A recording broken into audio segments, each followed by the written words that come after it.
I'm joined now by Lauren Kraft, editor of EI New Energy. Hi, Ronan. Thanks for having me.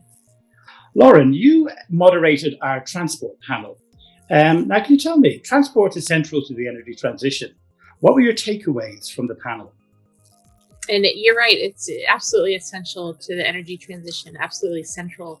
And, it's going to affect oil demand. It's going to affect air quality in our cities. It's going to affect quality of life. And it's something that companies need to be prepared for. One of the takeaways was that electrification of transportation is really advancing in the vehicle fleet. Toyota's speaker, Stefan Herbst, he said, for instance, that they're aiming for cost parity between electric vehicles and conventional vehicles. They have their eye on that cost parity point, which is going to make a real difference between whether consumers are going to start choosing EVs or choosing those conventional gasoline or diesel vehicles. Also, that advances in hydrogen and electric fuels for heavy duty transport are also taking a clearer form. Those things are moving ahead in that sector as well, with big implications for oil demand.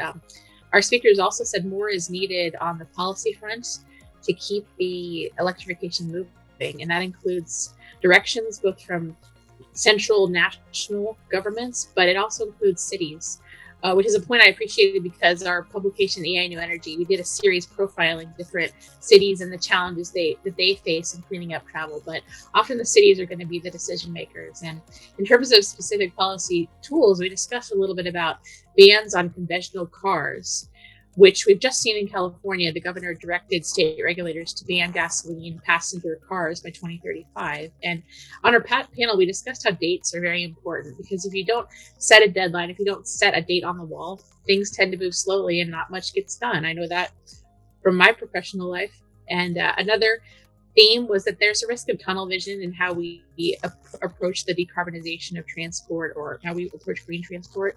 If we're always thinking about the next greener fuel to drive our cars, we're missing the opportunity perhaps to think beyond cars in general, or think beyond these personal car trips.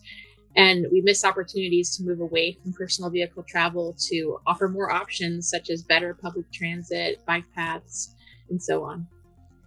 Now, the theme of this year's conference is the big energy reset, COVID, climate consequences. I mean, how do you see the pandemic impacting the shift to low carbon transport? I think one of the shifts is psychological, which is not to be overlooked. And the idea of having an efficient, cleaner environment is really an arbitrary theoretical idea until you experience it firsthand, when you live it. And when you witness it firsthand, it increases the resolve to change. And people have witnessed with their own eyes and ears and internalized two kinds of changes this year. One is cleaner air, which is particularly important for those living in heavily polluted cities, especially those in China and India. They eventually have to go back to work. They have to pay their bills, but people's minds have been branded, and many will now be much more supportive of efforts to clean up transportation. And the other is less traffic. I live in the DC area, the Washington, DC area, for instance, and our air quality is pretty good. That's not really an issue, but our traffic has always been terrible. Our people are spread out. People often have to spend large sums for their fuel or their train tickets. And this pandemic has given us a break from all of that. So the political will for better planning, less car use, less energy wasted has certainly increased. Now, what about the practical impacts, like driving less or air travel? Absolutely, exactly. This is another big one. Companies and employees have been accustomed now to remote work because of the pandemic. They now have a better understanding of the technologies. They're set up. They know the hiccups, how to plan ahead for them.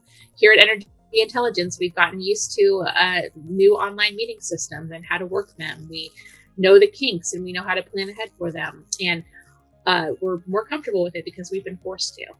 And this is resulting in a greater willingness to allow telecommuting, whether fully or partially. And it also means less business travel for conferences such as this one.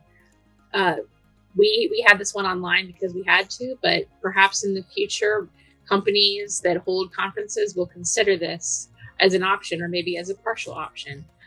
We've spoken internally here at Energy Intelligence about how in-person does really make a difference. Hallway conversations and connections help tailor these events to people's needs and their questions, and it builds relationships. Also, when you watch teleconference, you're easily distracted by emails and calls. So I want to be fair on that point. There is disadvantages to these online formats.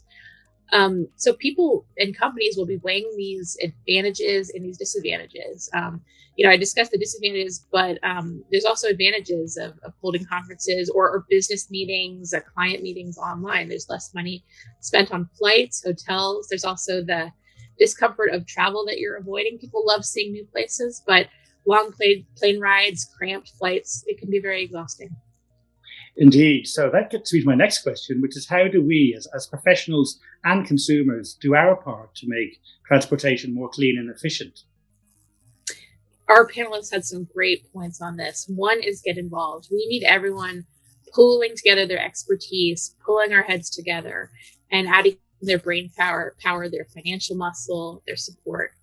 And two is focus. Another theme was we've run out of time to waste on things that would only offer incremental changes. And part of that's because of climate change. We're running out of time to act on climate change. We're also running out of time to improve our quality of life in cities. Cities are growing. Urbanization is increasing rapidly. Another takeaway, lastly, was cooperate, build bridges, not divisions. Come together and talk about how to create a transit system. Bring all the different players together and have a dialogue or conversation, and not in a divisive way, in a productive way, in a supportive way. And that will ensure things get done and in a lasting way. Indeed, that's very thought-provoking. Thank you, Lauren, for sharing those insights with us. Thank you, Ronan.